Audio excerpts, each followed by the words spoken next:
Luto kami ng tinolang. Kakaibang tinolang. Ano ito? Tinolang suso. Ayan o. Galing doon sa sapa sa farm namin. So, malinis yung sapa na yon dahil binabawal ang mga anything na gawain. Bawal doon. Binabawal. Doon sa sapa namin. Tapos, tininola siya. Tapos, ng kuya ko. Tapos, nilagyan niya ng papaya. Nilagyan niya ng okra din. Lahat ito galing sa farm. At saka, siling.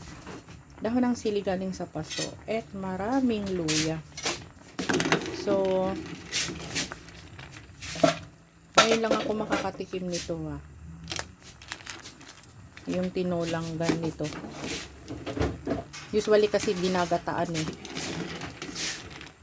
So ngayon tininola. Tingnan natin kung anong lasa. Para kaya itong tulya. 'Di ba? Para maiba naman. Kaya 'yon. Tikman na natin. Lahat yan organic na food.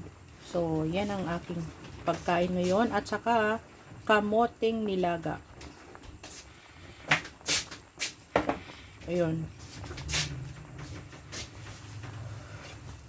Hala, ang sarap. Ang sarap niya, kuy. First time ko ito makaano nito Hindi naman kasi ito pinapansin sa probinsya tour natin, di ba? Ang ganito. Dito, sa Maynila, mahal pala ito. Ito, yung suso.